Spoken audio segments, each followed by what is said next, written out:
most powerful weapon on earth is the human soul on fire.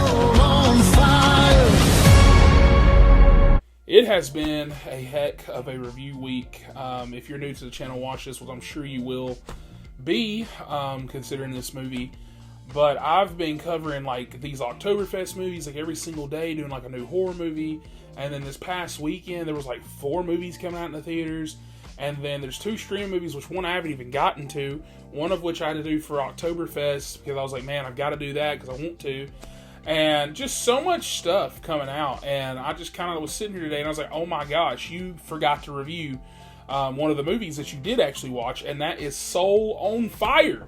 So this is Soul on Fire review. And so with that, before we start, like, subscribe for more.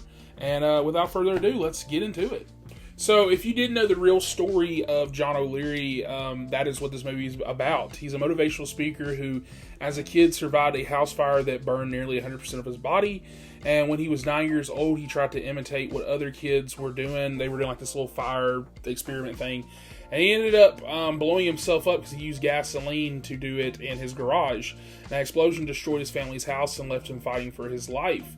Now, Soul on Fire tells that story from the horrific accident to his painful recovery, all the way to him finding his faith and the people around him guiding him towards hope and purpose.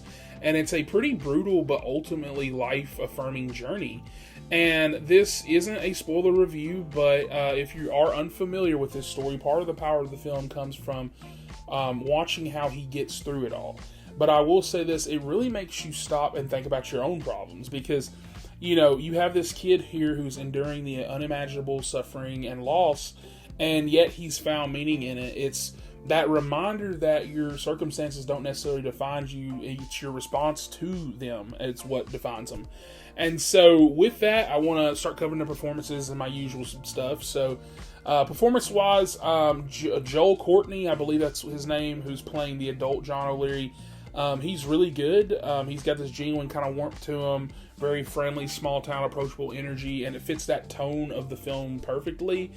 John Corbett plays his father, and he's solid as always in everything he's in. Corbett doesn't do anything necessarily flashy in this film, but he is believable as the father. You really buy him trying to keep everything together while his son's fighting for his life. But the standout, which is no surprise here, the best actor in the film, is William H. Macy as Jack Buck. Macy's scenes are the best in the movie, I feel like, every time he shows up. He just elevates the material. He's playing, you know, that compassionate, grounded man who visits John and helps reignite his will to live. And you can tell that Macy's really putting his heart into it. And there's a child actor, not the biggest fan of him. It's not his fault necessarily. He just kind of reads his lines verbatim. But he does good for what he's there for, because the whole movie's not really necessarily about that necessarily. And so I'm not going to blame them as a child. But the emotional core of this movie does rest on his shoulders in the first half, and I think he actually did all right in some of those aspects. It's just certain things are a little bit distracting, but that's the critic brain. Removing that, when we start talking about some other things like directing and pacing, I think direction here is pretty effective. It's kind of standard, but it was kind of nice to get a little movie that didn't feel overly stylish. The filmmakers aren't really trying to reinvent the wheel here with this type of movie. What they're doing is focusing on the emotion, authenticity of telling the story. And that said, the pacing is a little uneven. That was actually probably my biggest and only complaint of this movie, because it jumps between flashbacks and present day. And while it mostly works, the last 30 minutes feel very rushed. Like, they get through his story so quickly, just randomly out of nowhere. Like, they get through, like, which this, don't say it's spoilers, it's a true story. Like, his marriage and, like, stuff with his family and his job and him becoming a motivational speaker. Like, this feels so zoomed when, like, the whole rest of the movie is very slowly kind of paced or whatever. And it feels very much like 5 minutes. It's not bad storytelling, it's just a little bit abrupt. And like I said, it's probably my only actual complaint with this film. But the emotional through line through this movie never breaks.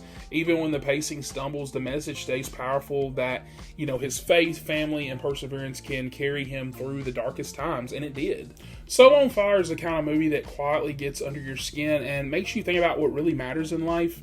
Like, there's this moment towards the end when you realize just how far John's come, and it's not really about the physical healing anymore at that point. It's about spiritual healing, about perspective, and it's pretty humbling. On the technical side, cinematography is pretty bright, simple, and clean, and the fire scenes are intense without being overly graphic or crazy. This is PG, I think. The score complements the tone, leaning more emotional than melodramatic, which helps the movie avoid that made-for-TV vibe that some faith-based films kind of fall into. And overall, while it's not a high-budget film, it looks good enough that it never really feels cheap or rushed. And so, yeah, like with that, I think Soul on Fire works because the story is telling, is very beautiful. It's not perfect. The child acting, like I said, can be kind of rough sometimes. The editing towards the final stretch feels kind of rushed, but it's a film with heart. It's inspirational without being manipulative. It's moving without being corny, and most importantly, it leaves you thinking about your own life. I don't think it's as good as The Forge. I think that movie was just a little bit better, especially like pacing and story-wise and stuff, and not feeling rushed, but still, I think it's a really good movie. So with that, I'm going to give Soul on Fire an 8 out of 10. I don't think it's a masterpiece, like I said, but it is meaningful. It's got soul. No pun, actually pun intended. It's got heart, and it's a story worth seeing. After watching some of the awful things I've seen on streaming services lately, like Amazon Prime, I'm looking at you.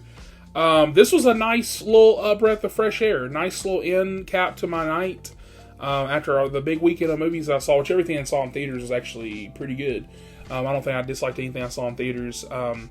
But yeah, if you do want to see anything this weekend, if you're not wanting to see this, I would recommend Roofman. I don't usually do the little recommendations like this, but it's been a big week for me. I don't even remember what I've covered. I think I made a Roofman review. I'm so tired. But with that, like, subscribe for more, and I will catch you guys on the next one. No. Why would a man who can't hold a hammer choose to be a contractor?